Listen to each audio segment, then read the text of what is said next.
All right, by popular demand, this is a uh, uh, credit rescore theater. And in fact, we're not rescoring, we are initially scoring. We've got a couple of lovely people referred to me by fabulous real estate partners. And the question is, can they buy? Uh, that's what we're going to find out, or how far away they are from being able to buy. This is looking like a husband and wife team here living around the Puyallup area. And so we're going to obtain a copy of the credit report. I verified that their address is correct. And see what the three credit reporting agencies have to say on the matter. So the computer is thinking and talking to the interwebs, the worldwide. And let's see here. I can see what some of the issues are. Um, hmm.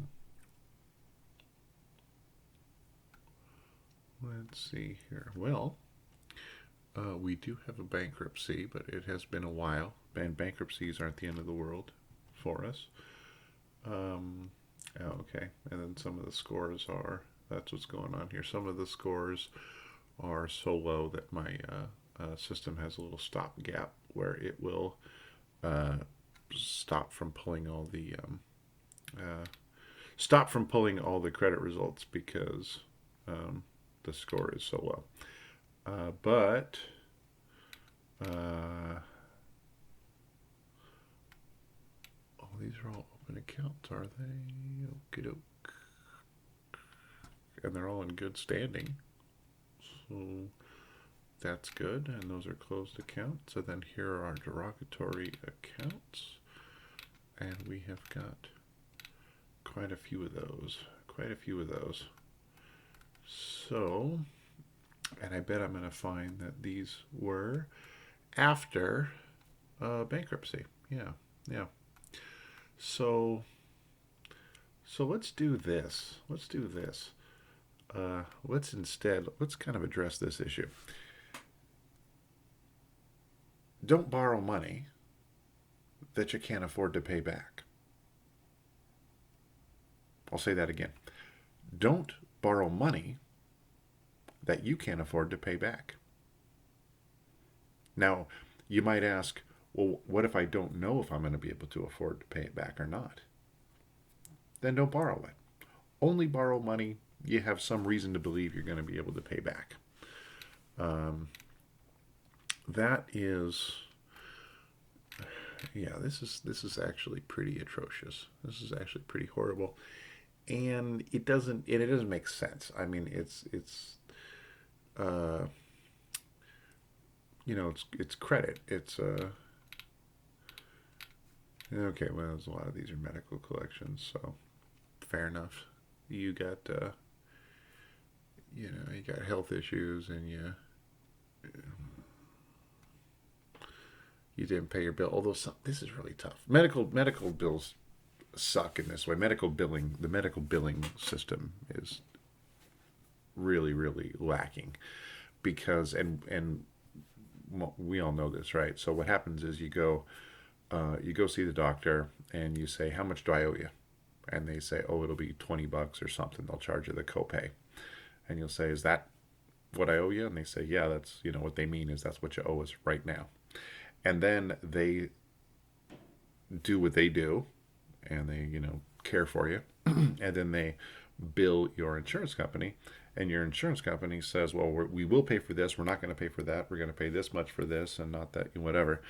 And so, and I think they might go back and forth a couple times, but what ends up happening in my experience is that I'll get a bill months after I have visited the doctor, and they'll say, oh, by the way, you owe us this, and it'll be some arbitrary, you owe us $118. And I'm like obsessive about my credit and that kind of stuff. So I set the bill and somewhere where I can't miss it, and I pay it when I can. And That's how I cope with that kind of thing. But it would be the easiest thing in the world for a busy person to miss a one of these, $100, $105, $68, whatever collections. This particular set of folks missed literally 2 dozen. Um,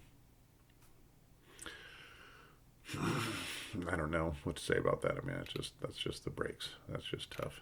So, what are we doing here? We're getting. I don't know, man. They have buses. They do got buses. I mean, I don't ride a bus, and I wouldn't want to ride a bus. But if that's what you can afford, maybe you got to ride a bus. Um, Eesh, this is brutal. So I mean, ugh. So what do you tell these people? I mean, you've got tons of debt. Okay, so I got two car loans. Of course, there's two of them, so of course they got two car loans. Um,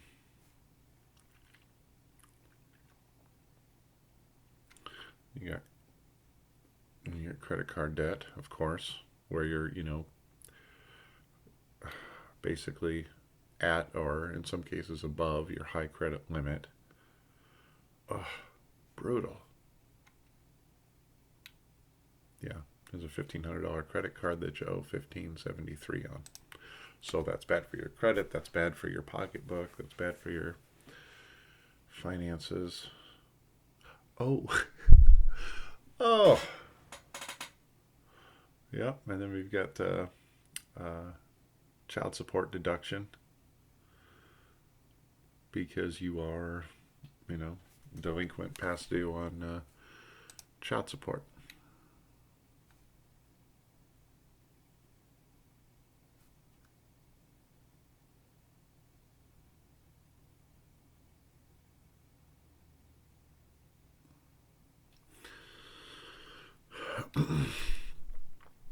And so kind of a moral quandary here, right, is buying a house is a big financial obligation.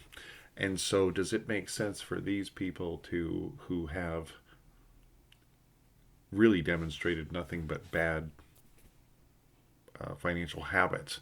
Does it make sense to try to, just by the skin of their teeth, whip their credit into shape so it is just satisfactory enough so that they can um, just satisfactory enough so that they can buy a house and then take on a new, massive financial obligation? That's kind of a quandary. It certainly isn't my job. I'm not the judge and I'm not the arbiter of that. But one has to wonder if you're really doing folks like this a favor. Ugh, this is some of the worst, some of the worst credit I have seen, and I've seen a lot. So this stings. This is tough. I'm going to formulate a plan. I'm going to give these people the advice, the very best advice at not whether or not they should buy a house, not whether or not they should, whatever. But I'm going to give them the best advice on how to proceed should they want to, improve their credit and whatever. I do find that um, there seems to be kind of a threshold and, if you will, kind of a point of no return. This is dismal, but this is my experience, where people with really really bad financial history are just as likely to um,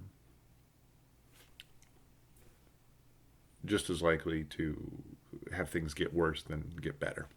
They're just as likely to take on more debt, default on more debt, as they are, improve things. This couple, if their credit application is correct, they make income. They make as much. They make uh, They make as much money as I do or whatever. I mean, they have enough money to pay their bills. Um,